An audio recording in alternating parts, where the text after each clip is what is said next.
لبیک یا حسین لبیک یا حسین لبیک یا حسین۔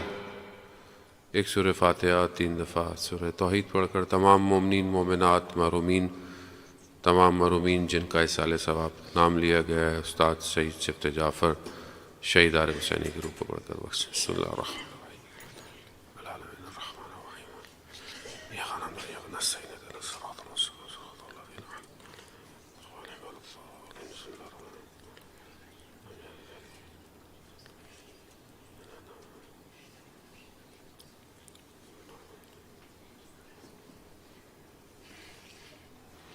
امام زمانہ کی سلامتی کے لیے بلندتر صلوات۔ اللہم صلی علی محمد وآل محمد وزد فرجہ۔ لا حول ولا قوة الا باللہ العلی العظیم۔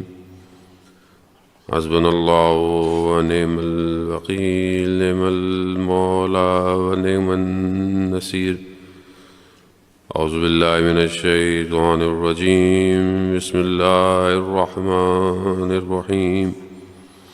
الحمد للہ الذی یؤمن الخائفین وینجی الصالحین ویضع المستکبرین ویہلک ملوکا ویستخلف آخرین۔ والصلاة والسلام علی رسول ثقلین محبوب رب المشرقین والمغربین جد الحسن والحسین نبینا سیدنا بالقاسم محمد۔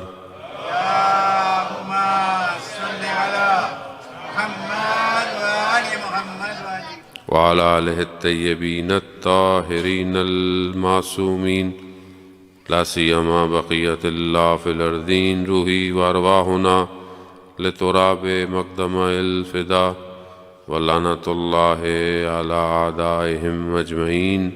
بسم اللہ الرحمن الرحیم۔ رب اشرح لی صدری ویسر لی امری واحلل عقدۃ من لسانی یفقہوا قولی۔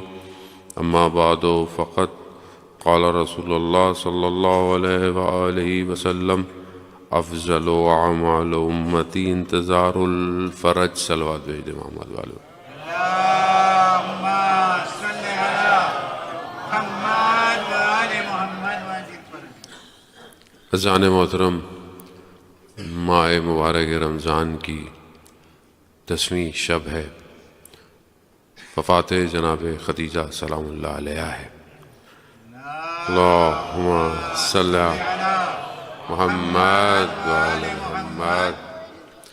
رسول خدا صلی اللہ علیہ وآلہ وسلم ارشاد فرماتے ہیں کہ جنت 4 خواتین کے انتظار میں ہے، شوق رکھتی ہے۔ بہشت کو 4 خواتین کو شوق ہے، طلب کرتی ہے ان کو۔ کون ہے؟ پہلی حضرت مریم سلام اللہ علیہ، دوسری حضرت آسیہ ہیں، تیسری حضرت خدیجہ ہیں، اور چوتھی جناب فاطمہ سلام اللہ علیہ ہے۔ اللہم صلی علی محمد وآل۔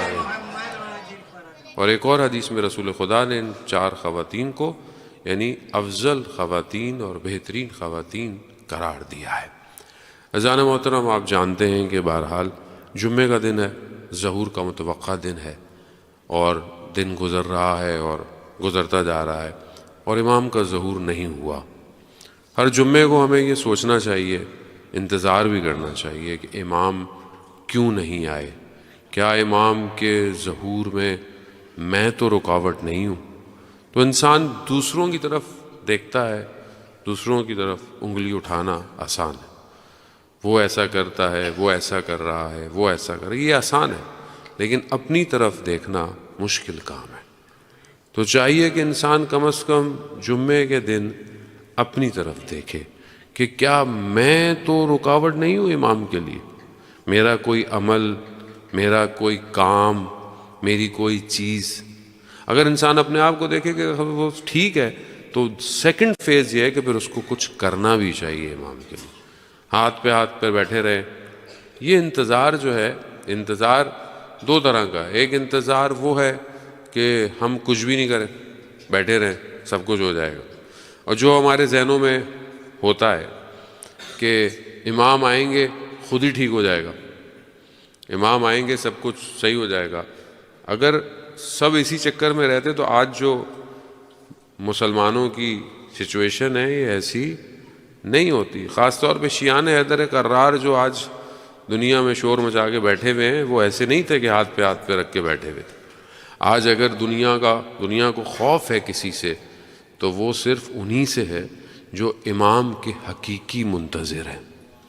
اور جو حقیقی انتظار کر رہا ہے وہ ہاتھ پہ ہاتھ رکھ کے انتظار نہیں کر رہا، وہ اپنی پوری کوشش یہ کر رہا ہے کہ امام کے لیے تیار ہو. نہ صرف اپنے آپ کو تیار کرے بلکہ معاشرے کو تیار کرے، سوسائٹی کو تیار کرے. امام جب آئیں گے تو کیا ہوگا؟ امام جب آئیں گے مٹھائی تھوڑی بٹے گی. امام جب آئیں گے تو ظاہر ہے جو ابھی تک جتنے امام آئے ان کے مقابلے میں کیا ہوا؟ ان کے مقابلے میں ریزسٹنس ہوئی نا. کسی امام کو زہر دے دیا، کسی امام کو زندان میں ڈال دیا، کسی امام کیوں کیا؟ کیونکہ دشمن جانتا تھا، دشمن کو پتا تھا کہ یہ ایک شخص کائنات کو پلٹ سکتا ہے، وہ اللہ کا نمائندہ ہے. تو آج بھی دنیا کو پتا ہے کہ ایک شخص کائنات پلٹ سکتا ہے، اور وہ کہاں ہے؟ غیبت کے پردے میں ہے. لیکن وہ ظہور کب کرے گا؟ جب لوگ تیار ہوں گے.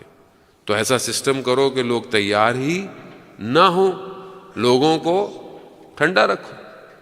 جو ممبر سے بھی پیغام دیا جائے تو ٹھنڈا پیغام دو، سونے کا پیغام دو.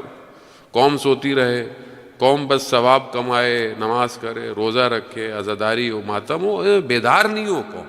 اس قوم کو بیدار مت ہونے دو. یہ بیدار ہوگی تو یہ پھر امام کا انتظار کرے گی.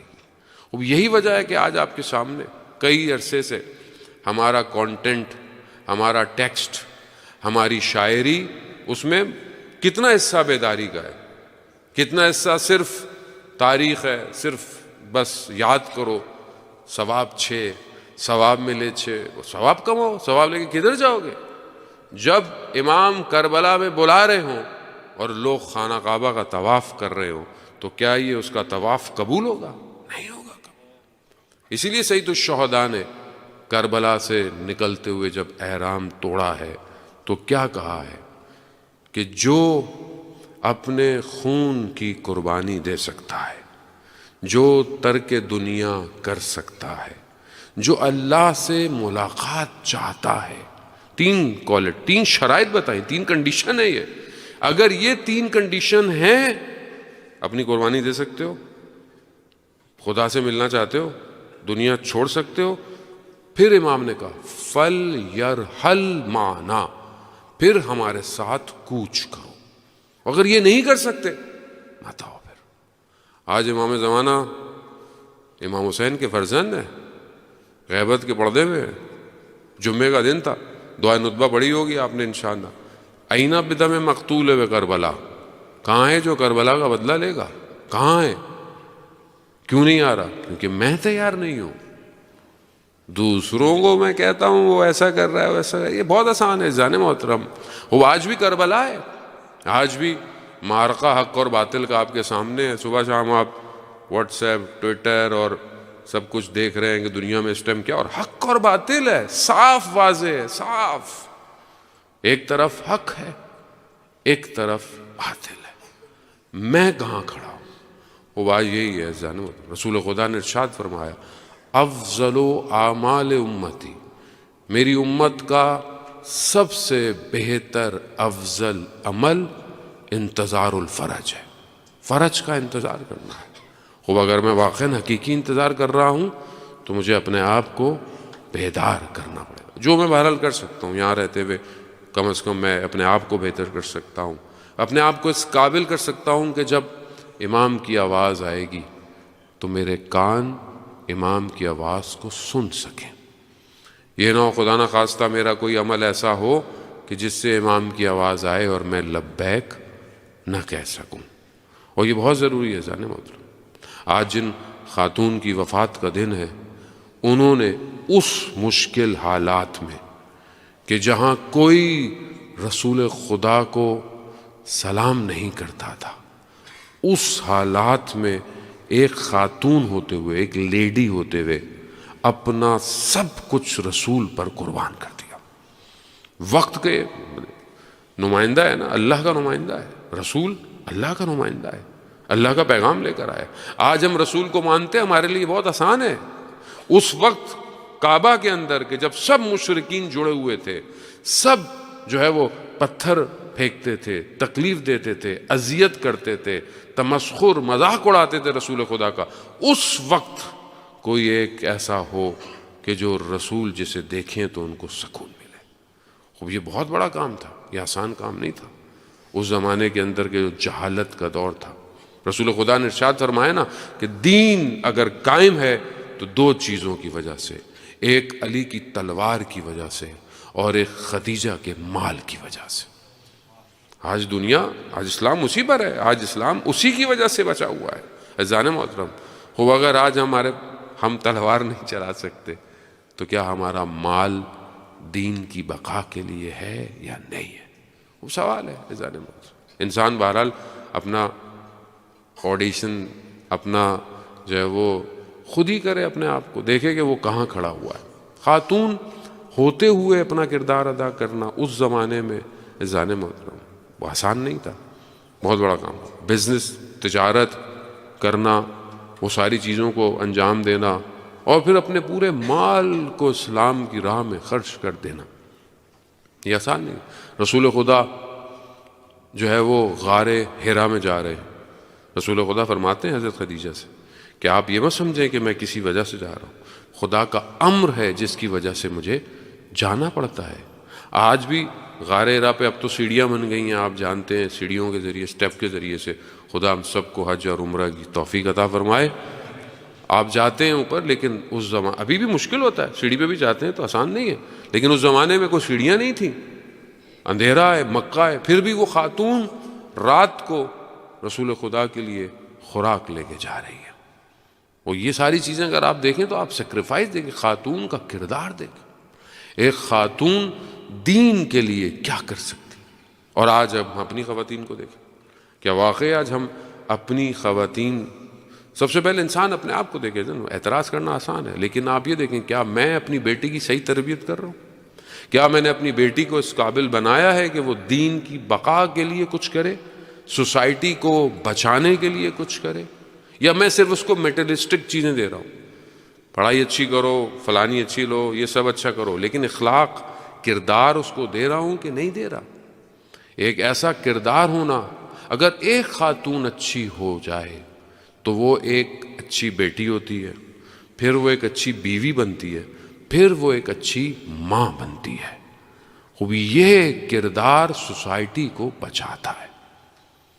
آپ دیکھیں کہ ایک خاتون حضرت خدیجہ، اور ان کا ثمر دیکھیں آپ دنیا کے اندر کتنا ہے. کتاب مقدس میں جو عہد عتیق ہے، جو کرسچنز کی بک ہے، اس میں باب یوحنا کے اندر ایک جو ہے وہ کوٹیشن ہے کہ رسول خدا حضرت محمد مصطفیٰ صلی اللہ علیہ وآلہ وسلم، درود بھیجیں،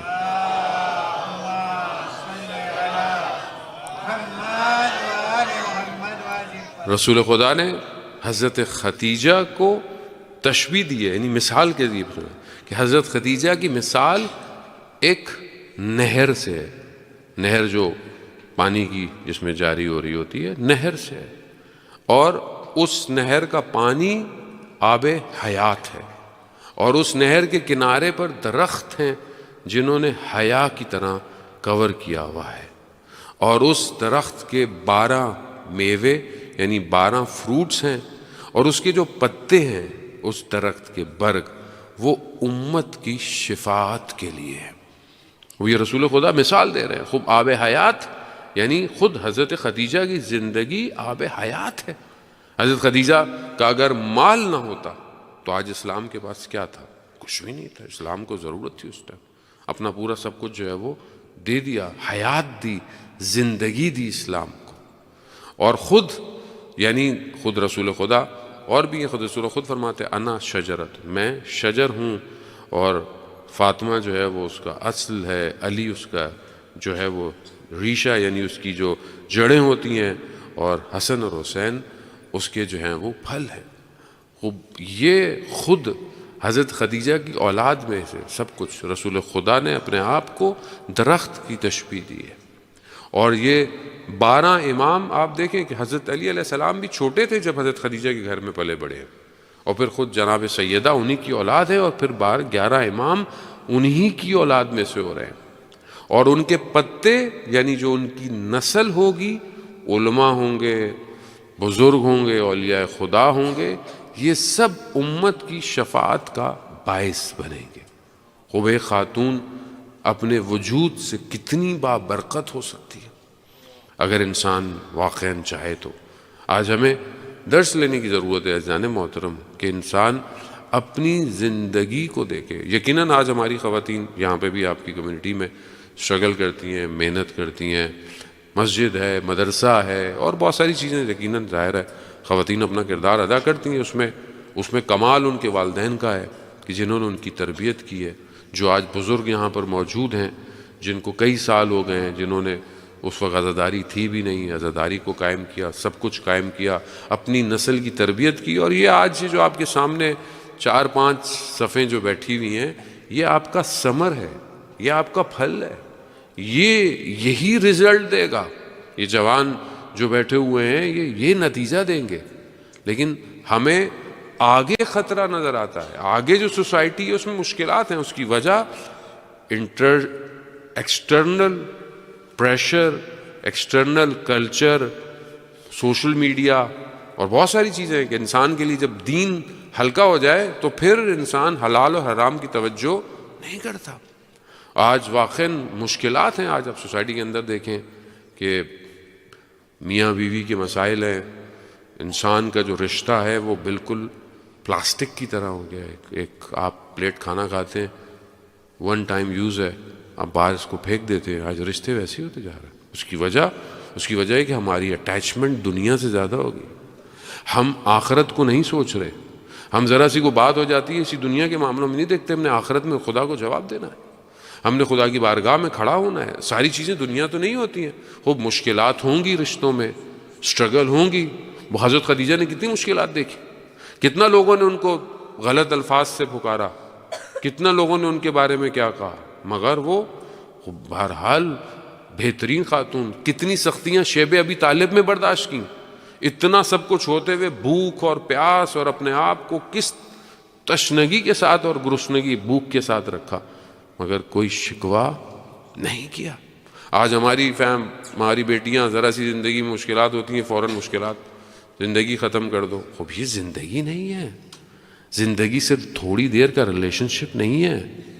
زندگی آخرت ہے، آزمائش اسی دنیا کے اندر ہے. تو کیا یہ ہم صبر کی ہم اتنا بولتے ہیں کربلا میں خواتین کا صبر دیکھیں آپ، ان کا صبر دیکھیں آپ، جناب زینب کا صبر دیکھیں آپ، لیکن جب ہم پریکٹیکل لائف میں دیکھتے ہیں تو ہمیں کہیں صبر نظر نہیں آتا. وہاں ہم دیکھیں کہ انہوں نے جو ہے وہ دشمن نے ان کے حجاب کو کتنی مشکلات میں ڈالا، کتنا وہ بازار میں کھڑی رہیں اور امام سجاد 35 سال گریہ کرتے رہے. اور اگر آج ہم حجاب کی بات کریں اور اس کی بات کریں، صاحب ماڈرن ٹائم ہے، دور ہے، چلتا ہے سب، وہ یہاں چلتا ہے وہاں نہیں چلے گا. جانے محترم قیامت میں نہیں چلے گا. وہاں ہم کس کے سامنے کیسے کھڑے ہوں گے. قطعاً اس کا مطلب نہیں ہے کہ بہرحال کسی کو اگر بات سمجھ میں نہیں آتی ہے یا ابھی وہ انڈرسٹینڈنگ کے اس لیول پر نہیں ہے تو ہمیں لوگوں کو جج نہیں کرنا چاہیے. ڈونٹ جج بک بائی اٹس کور. کسی کی ظاہری حالت سے ہمیں اس کے دین کو جج نہیں کرنا چاہیے. کسی کے چہرے کو دیکھ کر ہمیں یہ نہیں کہنا چاہیے دیندار نہیں ہے، یا کوئی خاتون اگر حجاب صحیح نہیں کرتی ہے نہیں تو ہمیں یہ نہیں کہنا چاہیے کہ خدا نخواستہ وہ بری ہیں. قطعاً ایسا نہیں ہے، کسی کو ایسا نہیں کہنا چاہیے. نہیں پتا ہو کسی کا دل کس طرح ہو، لیکن دروازے ہدایت کے کھلے رکھنے چاہیے اور امر بالمعروف کرتے رہنا چاہیے. انسان کو اس میں گھبرانا نہیں چاہیے کہ لوگ برا مان جائیں گے. ذہن محترم سوسائٹی کو آج ضرورت ہے، وہ کیسے امام زمانہ کی خدمت میں پیش کریں. اب یہ سوال ہے ذہن محترم، کیا ہم سوسائٹی کی بقا کے لیے واقعاً، اور مرد کو اپنا کردار ادا کرنے کی ضرورت ہے، مرد کو پازیٹیو رہنے کی ضرورت ہے. خوب میاں بیوی کا کردار بہت امپورٹنٹ ہوتا ہے. ایک شخص اکیلا نہیں گھر کو لے کے چل سکتا، دونوں کا کردار امپورٹنٹ ہے. رسول خدا ایک دفعہ گھر میں داخل ہوئے تو کیا دیکھتے ہیں؟ مولا کائنات گھر کے کام کر رہے ہیں اور چیزیں کر رہے ہیں۔ رسول خدا نے کیا فرمایا کہ اے علی، جو شخص گھر میں، مرد جو گھر کے ہیلپ کرتا ہے کسی بھی کام میں، اس کا مقام جو ہے وہ شہداء کے برابر ہے، شہداء کے برابر ہے۔ اب اس کا مطلب نہیں کہ بہرحال انسان باہر اگر کام کرتا ہے تو گھر میں نہ، لیکن دوسری طرف گھر کی ذمہ داری، جب رسول خدا نے کاموں کو ڈیوائیڈ کرنے کا کہا تو کہا علی آپ باہر کے کام کریں، اور جناب سیدہ کو فاطمہ کو کہا آپ گھر کے کام کریں۔ تو بی بی نے کہا کہ بابا یہ بہترین تقسیم ہے، یعنی بہترین ہے۔ ہو سکتا ہے بہرحال آپ معاشرے میں یقیناً خواتین کام بھی کرتی ہیں، پروفیشنل بھی ہیں، لیکن وہی حدود الہی کو اگر رکھتے ہوئے وہ کام کر رہی ہیں، لیکن مین نیوکلیس گھر ہے۔ آپ باہر جتنے پروفیشنل ہو جائیں، لیکن اگر آپ کا گھر برباد ہو گیا، آپ کا گھر نہیں رہا، تو پھر آپ کیا فائدہ پھر آپ کا؟ اصل اسلام نے آپ کے گھر کی بقا کی بات کی تھی، قرآن گھر کی بات کرتا ہے۔ سوسائٹی میں گھر امپورٹنٹ ہے، یہ گھر اگر بہتر ہوگا تو شوہر کا دل گھر جانے کو چاہے گا، یہ گھر اچھا ہوگا تو یہ اولاد کی تربیت اچھی ہوگی۔ خوب میاں بیوی کا اپنا کردار بہت امپورٹنٹ ہونا چاہیے۔ میاں بیوی کے مسائل دونوں آپس میں خود حل کریں، نہ کسی تھرڈ کو انوالو کریں۔ اچھی بات ہے مشورہ دینا، لیکن بعض اوقات محبت بھرے مشورے زہر بن جاتے ہیں اور رشتوں کو بریک کر دیتے ہیں۔ تو بہرحال ہم اپنی سوسائٹی کو بچائیں ان آنے والی مصیبتوں سے، کہ جس کا ایک بڑا تعلق سوشل میڈیا ہے۔ ٹی وی، ڈرامے، نیٹ فلکس، یہ ساری چیزیں بہرحال یہ انڈائریکٹلی آپ کی پرسنالٹی کے اوپر افیکٹ کرتی ہیں۔ انسان چیزیں دیکھ رہا ہے، وہ اس کے سول کے اوپر افیکٹ کرے۔ اگر آپ دیکھیں کہ صدر اسلام میں، سٹارٹ آف اسلام میں خواتین کا کردار کیسا تھا۔ ایک شخص جو ہے وہ کسی کام کے سلسلے میں مدینہ سے باہر گیا، کچھ عرصے کے بعد واپس آیا، گھر میں آیا، اس کا ایک بچہ تھا۔ شوہر نے بیوی سے پوچھا بچہ؟ کہا الحمدللہ۔ رات کو اس کے لیے کھانا پکایا، سویا، صبح اٹھا، مسجد نبوی فجر کی نماز پڑھنے جا رہا تھا، جانے لگا تو خاتون نے کہا کہ اگر کوئی امانت دے اور ایک دن وہ امانت واپس لے لے تو کیا کرنا چاہیے؟ کہا امانت اس کو واپس دے دینی چاہیے۔ کہا جو اللہ نے ہمیں امانت دی تھی بیٹا وہ کل فوت کر چکا ہے، مگر میں نے آپ کو بتایا نہیں کیونکہ آپ کل تھکے ہوئے آئے تھے، تو آپ مسجد جا رہے ہیں تو آپ رسول خدا کو اور کچھ لوگوں کو کہے گا بچے کو لے جائیں اور اس کو دفنا دیں۔ رسول خدا کو جب یہ بات پتہ چلی تو رسول خدا نے دعا دی کہ خدا تمہیں اولاد دے، اور ایسی اولاد ملی کہ پھر جو امام علی کے ساتھ رہی اور پھر شہید ہو گئی۔ وہ انسان ہے، صبر، تحمل، برداشت۔ اگر سب کچھ یہی دنیا ہے تو پھر صبر نہیں ہے، لیکن اگر یہ دنیا تھوڑی دیر ہے اور اصل وہ ہے تو پھر انسان زندگی بہتر، رشتے اچھے ہوں گے، رشتے خراب ہوں گے، امتحان ہے، آزمائش ہے، آپ کو اس میں سے گزرنا ہے، پریشانیاں ہوں گی، مختلف ہوں گی۔ اب آپ حضرت خدیجہ کو دیکھیں آپ کہ کس طریقے سے اپنا کردار ادا کیا۔ رسول خدا جب معراج پہ گئے تو معراج سے نیچے آ رہے تھے تو حضرت جبرائیل سے پوچھا کہ کوئی آپ کی حاجت ہے؟ تو حضرت جبرائیل نے کہا کہ ہاں، جب آپ جائیں تو اللہ کا اور میرا سلام جناب خدیجہ کو دیجیے گا۔ اللہ اکبر، یعنی کس مقام پر ہیں۔ اور جب رسول خدا نے سلام پیش کیا تو جناب خدیجہ فرماتی ہیں خدا تو خود سلام ہے اور ساری سلامتی خدا ہی کی طرف سے، اور حضرت جبرائیل کو بھی میرا سلام ہو۔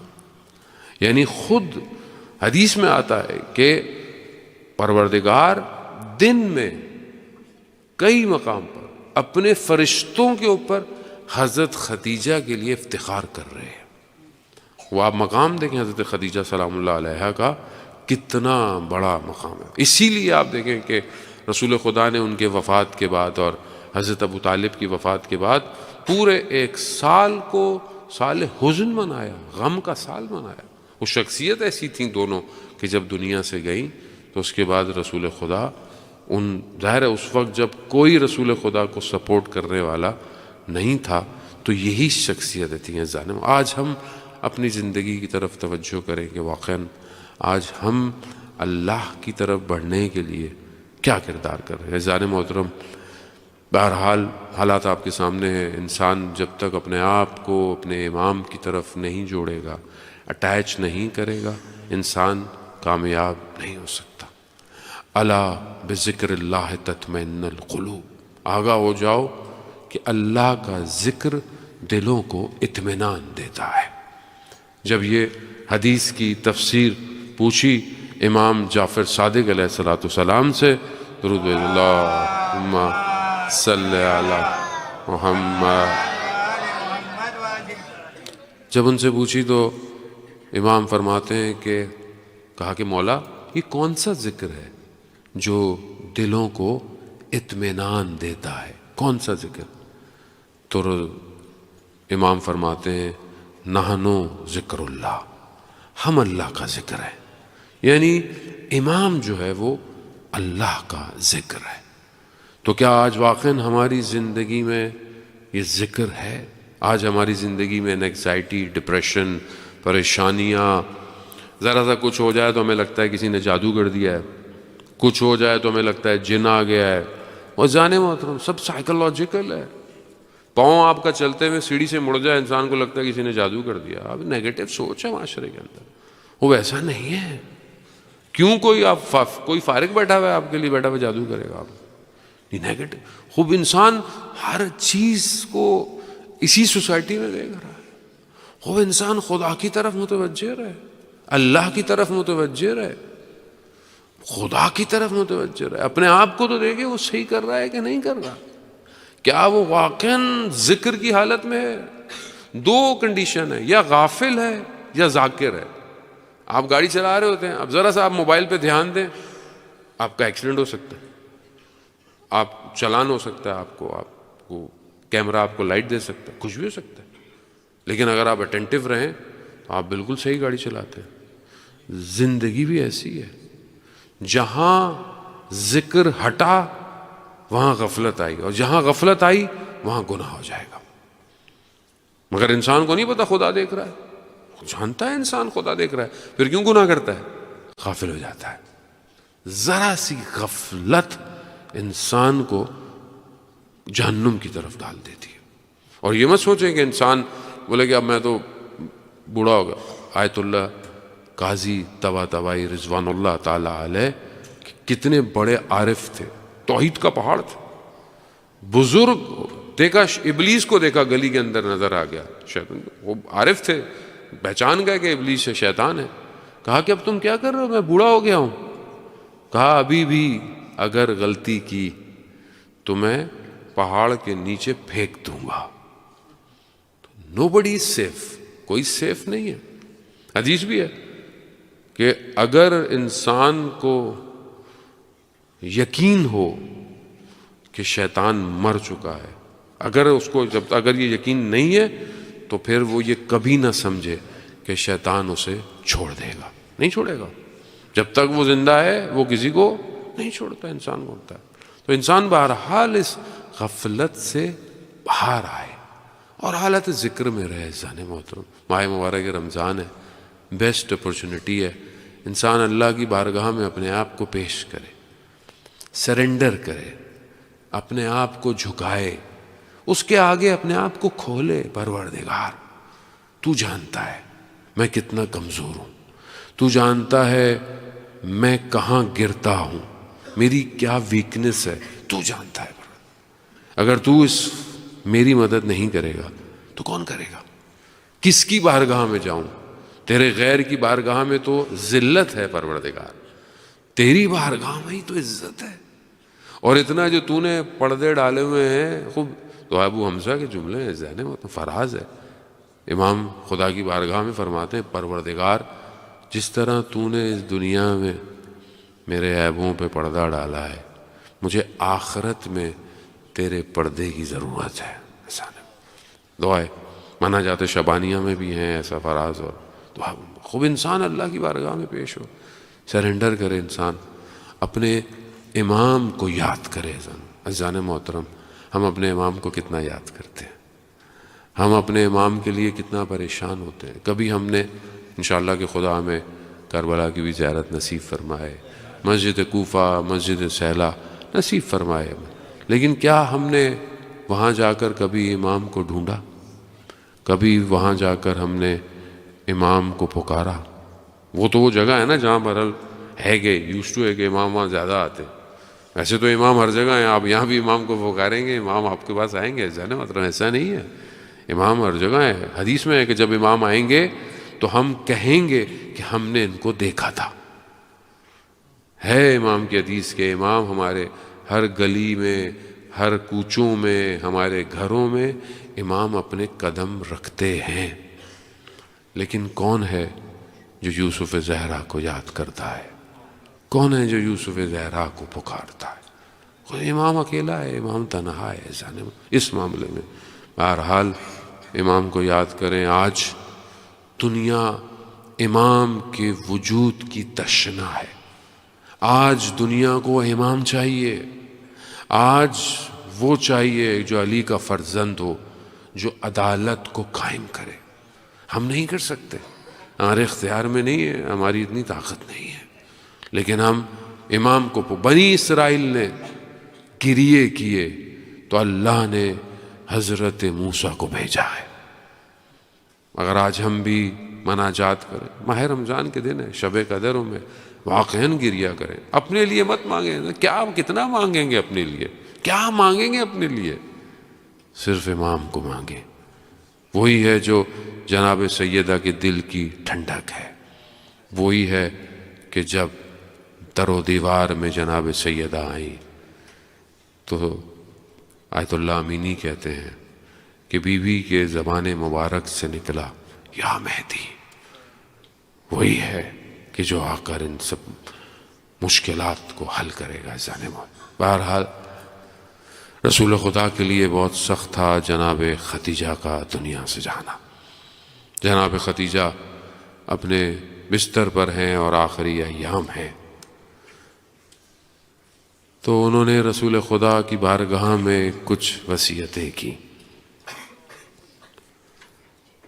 رسول خدا سے کہا کہ کیا میں نے کوئی آپ کے حق میں کمی تو نہیں کی ہے، کوئی ایسا کام تو نہیں کیا کہ جو میں کم کر پائی؟ رسول خدا نے کہا کہ نہیں خدیجہ، آپ نے بہت کچھ کیا، آپ نے سب کچھ کیا، آپ نے، اس لیے خدا آپ کو سلام بھجواتا ہے۔ دوسری وصیت کہا کہ جب میں دنیا سے چلی جاؤں تو کہا یا رسول اللہ میری بیٹی کا خیال رکھیے گا، میری بیٹی یتیم ہو جائے گی، خیال رکھیے گا کوئی اس کو اونچے آواز سے پھکارے نہیں، خیال رکھیے گا کوئی اس کو تماچے نہ مارے۔ مگر جناب خدیجہ جب تک رسول خدا زندہ رہے آپ کی اس وصیت پہ عمل رہا، لیکن رسول خدا کے جانے کی دیر تھی، نہ صرف لوگوں نے اونچے آواز سے پھکارا، در و دیوار میں رسول کی بیٹی آ گئی۔ مصیبت اور مشکلات جناب سیدہ نے بہت دیکھی ہیں زانے موت۔ تیسری وصیت کہا یا رسول اللہ مجھے حیا آتی ہے، میں فاطمہ سے یہ وصیت کہوں گی، آپ اس کو بھیج دیں۔ رسول خدا باہر چلے حجرے سے، جناب فاطمہ کو بھیجا، ماں کے ساتھ جناب سیدہ ہیں، کہا بیٹا اپنے بابا سے کہنا کہ مجھے قبر سے خوف آتا ہے، جس عبا پر جب وحی نازل ہوتی تھی جو عبا وہ پہنتے تھے تو ان سے کہنا کہ مجھے اس عبا میں دفنائیں۔ عزیزان محترم، جناب فاطمہ باہر جاتی ہیں اور اپنے بابا کو یہ کہتی ہیں، رسول خدا اسی وقت اپنی ابا جو ہے وہ جناب ختیجہ کو دے دیتے۔ جب جناب ختیجہ دنیا سے چلی جاتی ہیں تو رسول خدا غسل کی تیاری کرتے ہیں، تو جنت سے حضرت جبرائیل کفن لے کر آتے ہیں اور کہتے ہیں کہ یہ کفن پروردگار نے خدیجہ کے لیے ہدیہ بھجوایا ہے۔ رسول خدا اپنی ابا میں ان کو لپیٹتے ہیں اور پھر اس کے اوپر اس کفن کو لپیٹ کر انہیں دفن کرتے ہیں۔ خدا ہمیں جناب خدیجہ کے مرقد کی زیارت کی توفیق عطا فرمائے۔ میں کہوں گا جناب خدیجہ آپ کے لیے تو بہشت سے کفن آ گیا، مگر لا یومو کا ابا عبداللہ، یہ آپ کا نواسا کربلا میں بکھرا پڑا رہا۔ جب امام سجاد 13 محرم کو پہنچے ہیں نا اپنے بابا کے بدن پہ، جب بنی اسد کا قبیلہ اس کو دفنا دو، یہ اس کی بدن ہے، یہ اس کی بدن ہے، اور جب ایک بدن پہ پہنچے تو کہا کہ اسے میں اکیلا دفناؤں گا۔ ہاں کوئی بوری ہے تو لے کر آؤ، کوئی کپڑا ہے تو لے کر آؤ۔ امام سجاد نے اپنے بابا کے بدن کو اٹھایا نہیں ہے، امام سجاد نے اپنے بابا کے بدن کو سمیٹا ہے۔ اتنا بکھرا ہوا تھا، اتنے نیزے اتنے تلواروں سے ٹکڑے تھے، دشت کربلا میں اتارا ہے۔ مسلمان جب کوئی قبر میں اتارا جائے تو گردن کو قبلہ رخ کیا جاتا ہے۔ میرا مولا اپنے بابا کے بدن کو دیکھ رہا ہے، گردن تو موجود ہی نہیں ہے، کٹی ہوئی رگوں کو رخ قبلہ کیا، مٹی ڈالنا شروع کی، مٹی کے اوپر لکھا ھذا قبر حسین ابن علی قتلات شانا، یہ حسین ابن علی کی قبر ہے جسے بھوکا اور پیاسا مارا گیا۔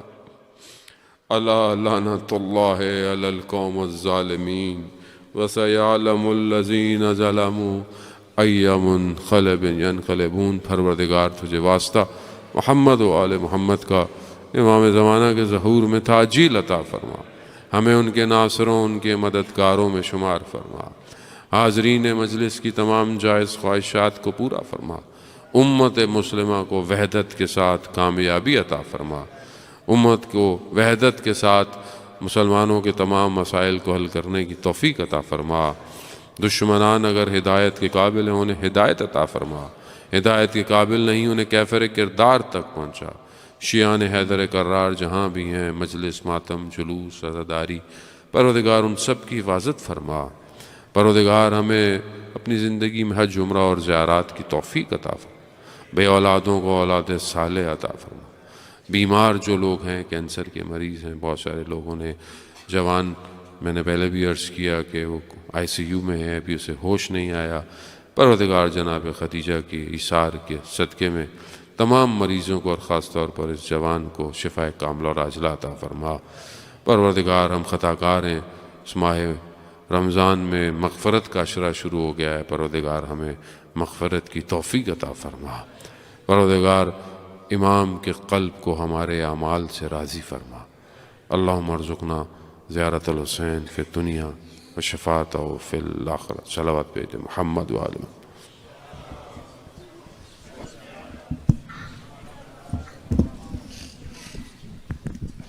یا حسین